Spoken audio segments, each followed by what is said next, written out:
L'armée algérienne arrête 4 éléments du Polisario qui tentaient de fuir les camps de l'Hamada.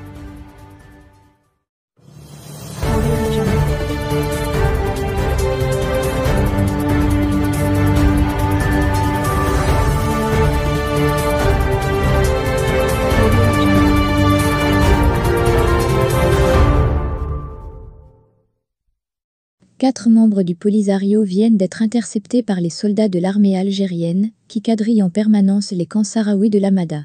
Les 4 fugitifs, qui tentaient probablement de rejoindre le Maroc, ont été incarcérés dans une base militaire algérienne à Tindouf.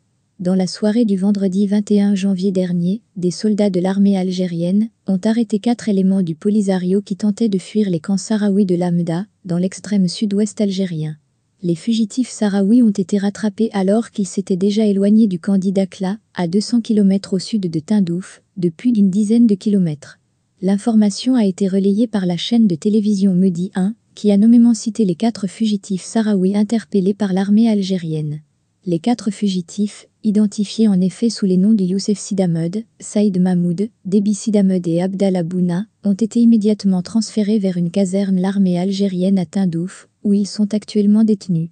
Les camps de Tindouf, rappelons-le, sont en permanence encerclés par plusieurs cordons sécuritaires successifs, sous forme de cercles concentriques formés par les milices du Polisario, puis la gendarmerie et l'armée algérienne.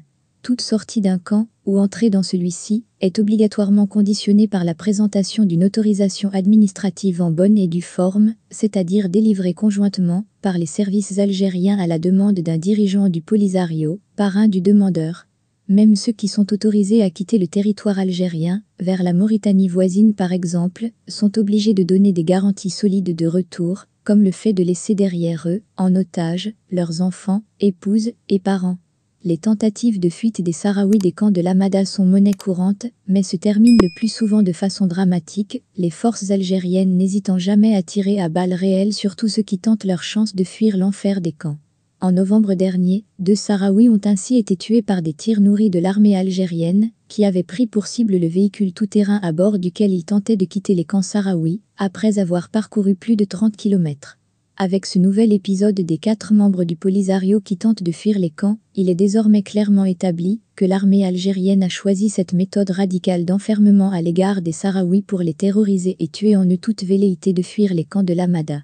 Même de simples orpailleurs sahraouis sont régulièrement abattus sans sommation par les soldats algériens, s'ils ne sont pas carrément brûlés vifs.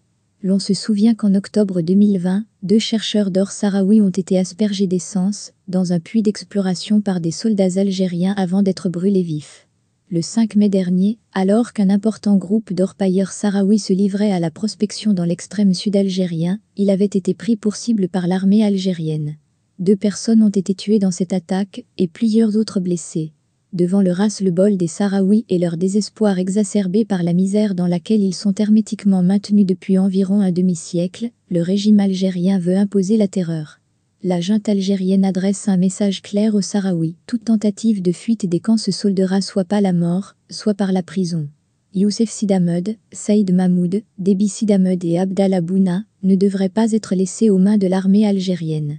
L'autodétermination que promeut l'appareil militaro-politique algérien a partie liée avec la liberté de choisir où vivre.